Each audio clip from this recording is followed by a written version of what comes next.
segmento de La Otra Realidad. Hoy viernes 17 de julio del año 2020, con Eduardo Álvarez acá en nuestro programa, como siempre, entrando en asuntos que a ocasiones pues son algo complicados o tal vez difícil, tal vez incómodos, tal vez la palabra que podamos utilizar. Recuerde que aquí pues tratamos de ver las cosas desde nuestro punto de vista, que no tiene que ser el suyo. Respetar distancia, cada cual llega a sus propias conclusiones o opiniones.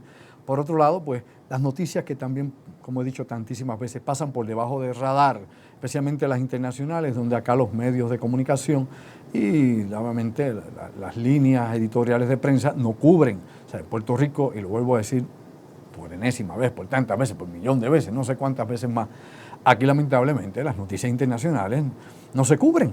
O sea, la prensa local de Puerto Rico no llega a esa magnitud y los analistas del país pues tampoco discuten esos asuntos, muy someramente, o sea, algo livianito. Es como si nos creemos que somos el ombligo del mundo, ¿no? Como si Puerto Rico fuera donde todo crece y nace, el alfa y el omega. Es la realidad que nosotros realmente, inclusive dentro de la nación de los norteamericanos, dentro de los Estados Unidos, somos los más insignificantes, por abajo de cualquiera de sus 50 estados y dentro inclusive, dentro de los territorios no incorporados, hasta Islas Vírgenes en ocasiones pasa por arriba de nosotros, para que usted se dé cuenta de cómo es el asunto. Así que la importancia que nos damos aquí nosotros es meramente una autocomplacencia que se da al puertorriqueño.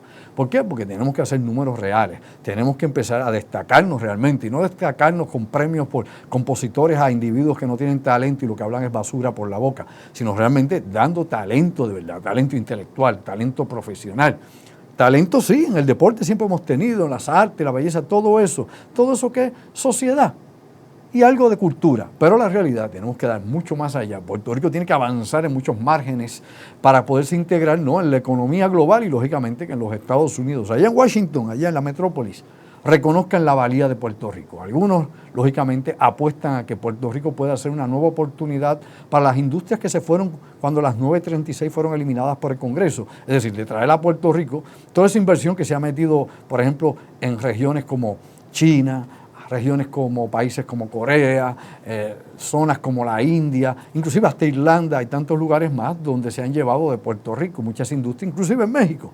Es decir, tenerlo en territorio de los Estados Unidos, producir productos que puedan ser neurálgicos, que pueden ser importantísimos para la seguridad nacional de los Estados Unidos. Y la seguridad nacional no solamente son bombas, misiles, metralla, aviones y barcos, no, mi amigo. Seguridad nacional es desde textiles, combustibles, energía, medicamentos, alimentos, bueno, inclusive todos los derivados de petróleo están bajo la seguridad nacional de los Estados Unidos, eso de la década de los 70. Así que tenemos que darnos cuenta que Puerto Rico, la manufactura y en tantísimas otras cosas más podría definitivamente caer nuevamente bajo un marco de referencia diferente para Washington y darse cuenta que esta colonia pobre, olvidada, maltratada, por decirle de alguna forma, porque habrían tantas formas despectivas de hablar sobre nosotros, la realidad es que podría ser definitivamente una joya nuevamente para los Estados Unidos, tal como lo fue en la década de los 50, en la década de los 60, cuando nos usaban como vidriera para el mundo en una comparativa con la Cuba comunista de aquel entonces, y ahí se nos daba todos los recursos del mundo, tal como lo fue también luego de la guerra hispanoamericana y fue un punto importante para la seguridad y defensa del Atlántico y de los Estados Unidos, como lo ha sido siempre en Puerto Rico por su posición geoestratégica, que eso no ha cambiado, ni siquiera con los misiles teledirigidos, con los satélites de vigilancia, con los submarinos, la alta tecnología militar, aún al día de hoy. Puerto Rico sigue siendo bien importante. Para la gente que piensa que a Puerto Rico, como dijo Trump en un momento, pensó en uno de esos pensamientos grandes que él ha tenido de que si Puerto Rico se puede vender, y lo dijo, como tanta otra gente lo ha sugerido, inclusive en Washington, y ¿qué diría yo? La ignorancia es atrevida, y aquí lo que hay que señalar es lo siguiente. Cuando se habla de Puerto Rico no es meramente la tierra, hay que hablar de los 3.2 millones de ciudadanos estadounidenses que viven aquí, que tienen propiedades aquí.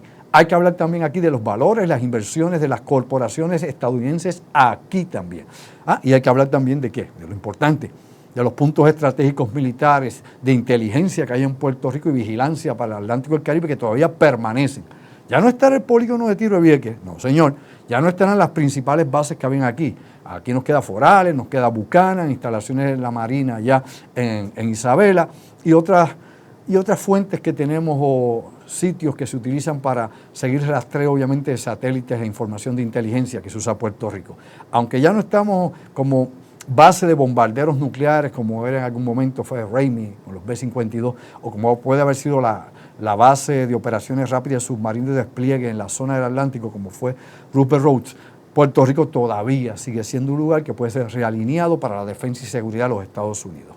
Como el presidente no sabe nada, oiga, sí, te lo garantizo, nada, de nada sobre ninguno de esos asuntos. Él solamente sabe que una vez aquí invirtió por un campo de golf que dejó quebrar y que lo vendió a precio de pescado bombado. ¿Es o no es así? ¿Es o no es así? Simple. Para que usted vea cuán ya no es, tan ya no es que se encalle un kayak en la cosa. Lo importante aquí, decirlo nuevamente, es que Puerto Rico nuevamente puede retomarse, ¿no?, en ese camino económico que puede incluir la seguridad de los Estados Unidos, obviamente estimular el desarrollo económico de la isla y ponernos en un nivel donde seamos importantes una vez más para Washington y los grandes intereses económicos transnacionales en Estados Unidos. Eso se puede lograr. ¿Qué está haciendo el gobierno actual? ¿Qué está haciendo nuestra comisionada residente? No lo sé. ¿Qué senadores o representantes en Estados Unidos están dispuestos a que se mueva todo ese capital que se está tirando fuera de Estados Unidos y que está enriqueciendo precisamente a países extranjeros que a la larga son enemigos de los Estados Unidos y competición o competidores directos de la economía norteamericana y sus corporaciones? China es un ejemplo. Para ejemplo de esto, simplemente esta semana, busque la prensa y revise lo que se publicó. ¿Qué ha dicho el secretario de Estado Mike Pompeo, que siempre hay que señalar, exdirector de la CIA, como lo fue George W.H. Bush, que también fue presidente y exdirector de la CIA? Bueno, ¿qué dijo Mike Pompeo? Que las industrias de Estados Unidos, las grandes industrias norteamericanas, le han dado el capital y se han prestado para el juego económico de China.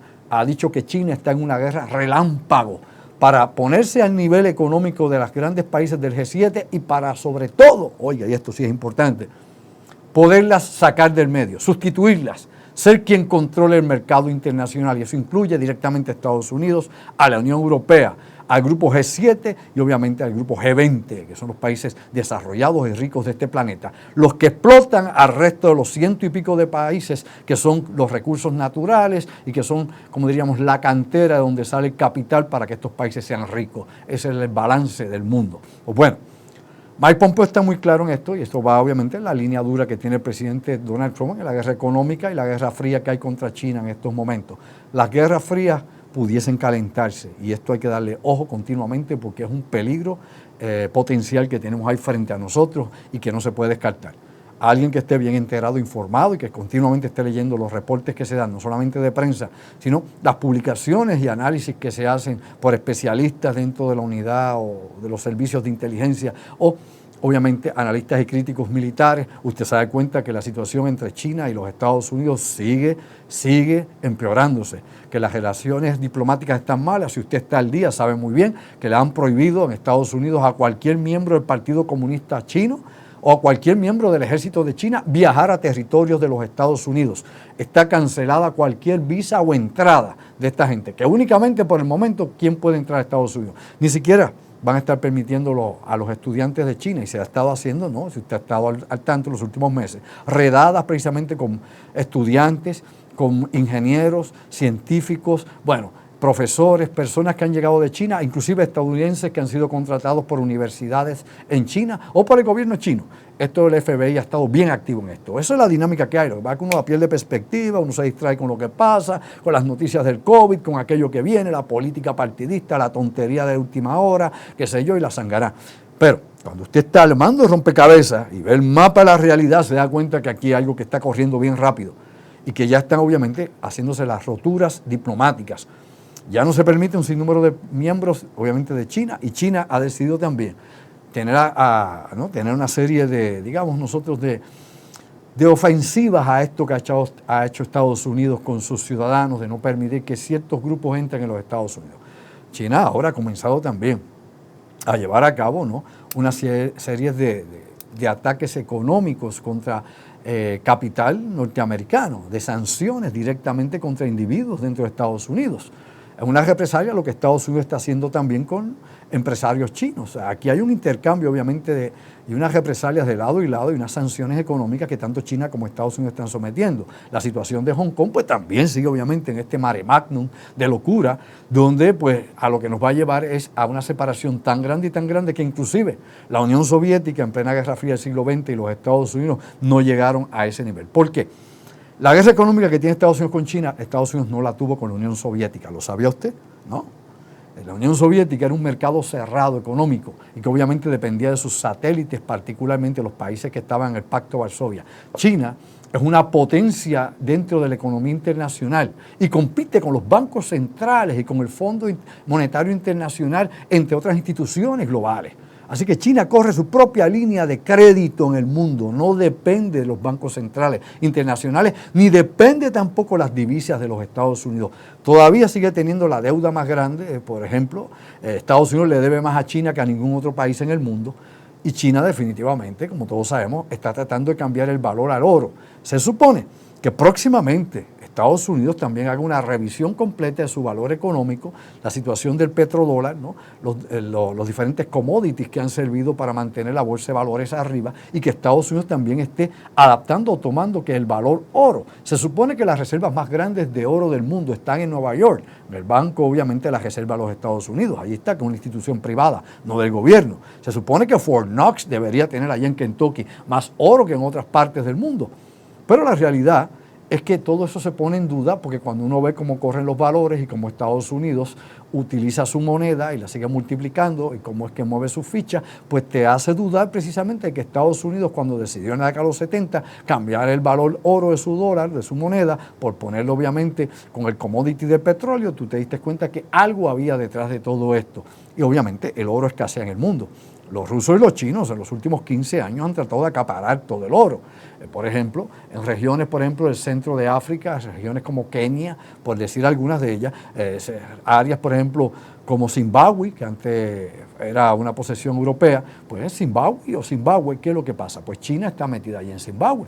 ¿Y qué saca China de Zimbabue? Oro. ¿Y qué más extrae de esas regiones? Lo que se llaman las tierras raras. ¿Y qué son tierras raras? Donde hay minerales que son exóticos, necesarios para el desarrollo de la tecnología electrónica de la actualidad.